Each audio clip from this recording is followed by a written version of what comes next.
Good afternoon, and thank you, Terry, for that generous introduction. I'm honored to address you all this afternoon. I'd like to begin with a story.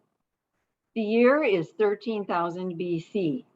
The first human migrants to America are about to cross the land bridge between eastern Russia and Alaska, but unfortunately, their navigator seems a bit lost. Are you all right? They ask him. Yeah, I think so, he replies. I just need to get my bearings straight. Now, the problem with the Zoom joke is that you can't hear everybody laugh, so I'll supplement because I'm too shy to laugh at my own jokes. Although I live in the Quad Cities now, my story begins in Dubuque, my birthplace. Or more accurately, my story in Dubuque began before my birth. My mom's great-grandmother stepped off a Mississippi River steamboat to settle near Hanover, Illinois. Maybe that's really more accurately where my Midwest story starts. And what about you? You're descended either from that migrant band that crossed the Bering Strait or else from an immigrant.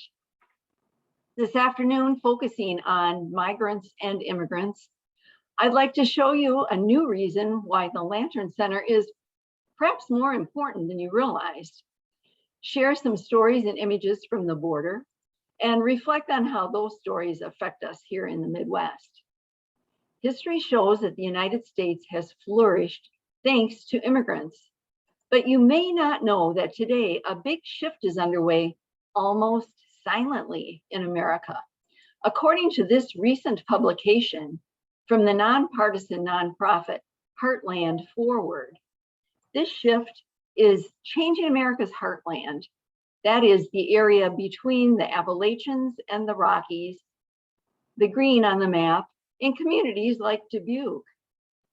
Immigrants who originally settled much of this land came mainly from Scandinavia and Northern Europe, like my great-great-grandmother. Since the 1920s, immigrant newcomers have essentially dried up. As decades passed, local residents tended to leave, but few newcomers came in from the outside. However, over the last 10 years, the Heartland's share of the nation's foreign-born population has risen significantly. It's up from 23.5% in 2010 to over 31% in 2019. In fact, in Des Moines, Iowa, immigrant populations grew more than 40%, helping reverse population decline. Foreign-born populations are growing faster in the heartland now than at New York or LA, the important immigrant hubs of the past. In Dubuque, the number of foreign-born residents is lower than the national average, but the rate of gain has increased. This makes the Lantern Center perfectly positioned. Its mission is even more important now than when it opened as the only welcome center for adult immigrants in or around Dubuque. Now it can bring 20 years experience to this significant immigrant influx. That's a positive for the tri-state area's future. And just as important, the hospitality it provides is life-sustaining to people who sometimes arrive without much support at all. I know about that kind of support from volunteering on the US-Mexico border. 15 years ago, my husband and I were curious and concerned about immigration down there, so we began spending months there each year, learning about and helping migrants. The border gives me incredible access to migrants, immigrants, and would-be immigrants. Opportunities range from formal presentations to conversations while washing dishes. I feel fortunate. But when people in Iowa first learn about my border work, their initial reactions don't necessarily reflect that I'm lucky. Sometimes they look surprised or maybe respectful, and often they respond with a cringe-looking worried Scared for me. To reassure them, I explain, I'm surrounded by fabulous people there. The other volunteers are tremendous. The dedicated humanitarian aid staffers are amazing, and the migrants themselves inspire me every day. Serving 100 to 200 migrants a meal in a crowded room, I realize that each of them is facing a personal crisis at that moment. Each one is far from home, must carry everything they own, has no personal transportation. Many also care for children or minors. Others are supporting elders. Everyone is hoping against hope, and everyone is vulnerable. And yet, all's calm. People are pleasant and courteous. They present their personal needs humbly. This isn't the perspective we get from the news, where migrants are depicted as invading criminal hordes. Truthfully, it's the opposite. Most days I go home touched, impressed, and inspired. As the day that this migrant, who was just a stranger in the crowd over on the edges, silently crafted this flower from a palm branch, slipped up next to me, and wordlessly slipped it to me. Another time, near the end of the help session, I was standing by the exit when suddenly a young woman hurried toward me with wide eyes, a huge smile, and outstretched arms. Dangling between her hands was a necklace that she'd just removed from her own neck. "You must have this," she exclaimed. Apparently elated at the help she'd received, she wanted to share too. I hadn't done a thing for her, but unsure in that moment how I could refuse without insulting her, I kept the necklace. I use it now to remind me what generosity looks like. As in the gospel story of the widow's mite, that young woman gave me the loveliest thing that she had, and it's a heart. The assistant center administrator, Sister Cecilia, had better control of an exchange that I observed. A man who received a pair of secondhand shoes extended his outstretched hand to her. "I don't have much money," he said simply and humbly, "but I did receive these few coins yesterday. I'd like to give them to you." Sister Cecilia declined by kindly assuring him that services at the center were free for all.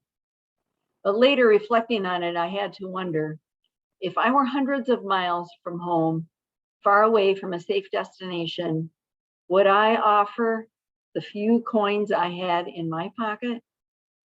Truthfully, no. I fall short of that. Family values motivate many immigrants. They want their children to survive, to escape imminent danger and violence. And like good parents everywhere, they want their children to have some opportunity, some education, which we teach the migrants is a human right. We see loving family interactions constantly. 5 years ago, not everyone traveled with a cell phone. One of my favorite jobs was to offer to place free phone calls to migrants' family or friends back home or to where they were headed. One day, as a husband spoke to his wife in a Central American country, his little son scrambled up and pressed his ear close to listen for a scrap of the sound of his mother's voice. Migrants' love of family is a value that strengthens the United States. When there's work to do, people pitch in, even though we don't pay them. The migrants I know are pleased to have a job. They want a chance to work. These photos show the intensity of focus and energy they bring to get the job done. It's no wonder that hardworking immigrants compose a major component of our nation's most labor-intensive workforces, as seen on this slide. These are huge percentages. After 25 years in the United States, this undocumented farm worker was deported for driving without a license. When I knew one, he was far from his homeland in southern Mexico, working a low-wage job on the northern Mexico border so he could afford an apartment there so his 2 US citizen sons from Phoenix could occasionally make the 4-hour drive down to visit him. But injured at that low-wage job, he suffered chronic pain. So he volunteered at our center in exchange for meals. Juan knew pain, exile, poverty, and his greatest trial was missing his wife and his 6 and 14-year-old boys. Yet this is the Juan we saw every day joking. We loved to see him arrive because his teasing made workdays hilarious. You wouldn't know he had a care in the world. And he never stopped until all the work was finished. Bravery and strength like Juan's is in so many migrants that I began to name this tenacious courage. I call it grace under pressure. And it's the magnificent ability to push through the unspeakable and continue. Migrants' impressive, quiet perseverance is so common. It's said that the person who has a why to live can bear with almost any how. Many migrants find their why, their faith, in their God. No matter how small the plan, I could say something as simple as, see you tomorrow. Often the response I receive from a migrant will be, yes, if God wills it. If God wishes it, peppers all the conversations. Prayer before meals at the soup kitchen is as sacred a moment as is felt in any church. The room stills, movement freezes, time stops. The migrants have little, few possessions, no assurances, many threats. They know in their bones that they need God. I respected these values that I'd witnessed from the migrants across the years. Then 2 years ago, it was my turn to put what the migrants showed me into practice in my life. My husband, Paul Allen, was my inspiration and my partner in 25 years of exploring other countries and borders. 2 years ago, after a sudden, brief illness, he died. Losing a beloved spouse is one of the hardest events of anyone's life. I drew from the values of migrants I've witnessed. Surrounding yourself with good life teachers is a tremendous plus. I think migrants are the life teachers that our country needs. Over and over, history shows that immigrants are a net positive. Immigrants bring skills, labor, entrepreneurship, and ideas. The money they contribute to the economy adds to our tax base, raising our standard of living. They fill jobs that Americans can't or won't do. Their customs and culture enrich the diversity that makes our country dynamic and exciting. And their children tend to achieve even more than they do. Hospitable welcome of foreign-born newcomers will keep all this goodness flowing. Unfortunately, though, our border doesn't welcome. It looks like a war zone. This is how we look from Mexico. And it's worse on our side of the wall, covered with rolls of razor wire. Not a family-friendly environment, or business-friendly either. Policies are designed to keep people out. Migrants are subject to criminalization. When I began this work 15 years ago, unauthorized border crossing was a civil offense, much like getting a traffic ticket. Now, after years of escalation, it commonly merits a felony offense. Even legitimate asylum seekers, including moms and kids, are held in freezer-like conditions. When migrants are deported, we systematically rob them by issuing them a check to return their money that we confiscated, but they can't cash that check anywhere. So, how do we change course? First, and most importantly, you can speak up. You see, Americans are less trusting of national leaders and more trusting of people close to them. Evidence suggests that people are apt to believe what their peers and family members believe. So in any group to which you belong, you are the messenger best suited to reach people on a subject like immigration. In addition to one-on-one conversations, it's important to connect immigrant and American-born neighbors and bring them into community together.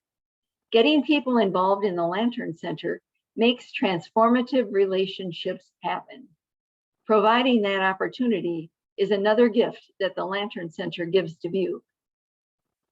We know, though, that often change is slow. As my husband, Paul, said, the journey is step by step, and you just have to keep repeating. It's a long journey, and we're not going to do it all today, or this year, or even in our lives. But that doesn't mean that we can't do what we do today, what we can do today.